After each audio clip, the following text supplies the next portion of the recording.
दोस्तों, दुनिया में बहुत सारे पॉप स्टार हुए हैं और आज भी हैं, लेकिन माइकल जैक्सन जैसा कोई नहीं है। वे एक ऐसे सुपरस्टार थे जिन्हें दुनिया के हर कोने में लोग जानते थे।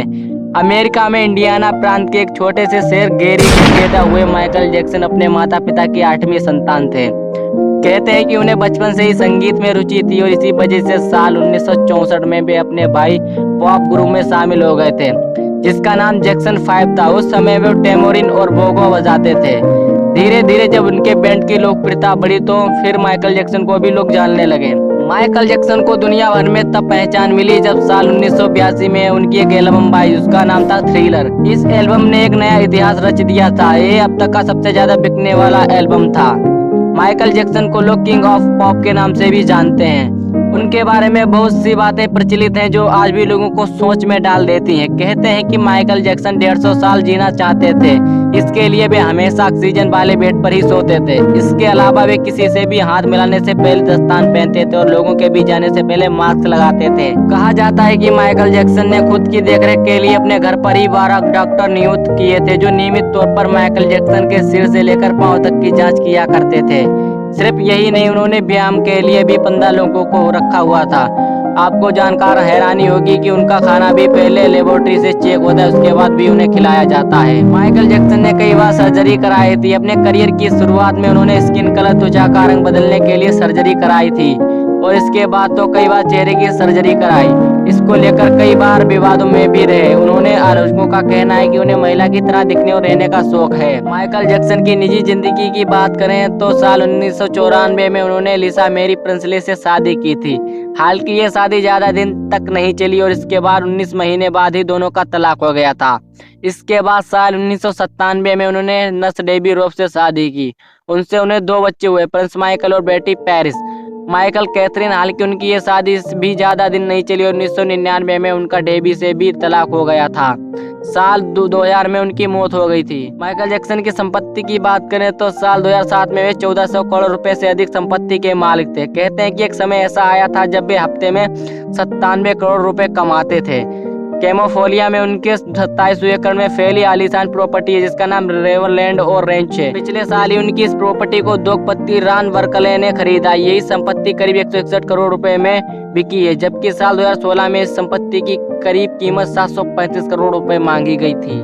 दोपहर करीब 2:30 बजे टीवी चैनल वेबसाइट पर खबर आई कि king of pop Michael Jackson नहीं रहे। खबर आते ही सन्नाटा छा गया। कई लोग सड़कों पर ही बेहोश होने लगे और पूरे लॉस एंजल्स का खाबोनामा माहौल खत्म हो गया था। चंद मिनटों में ही Google, Twitter, Wikipedia user traffic से क्रैश हो गए थे। दुनिया भर के लोग जानना चाहते थे कि 150 साल तक जीने की चाह रखने वाले माइकल जैक्सन अचानक महज 50 साल की उम्र में कैसे मर सकते हैं।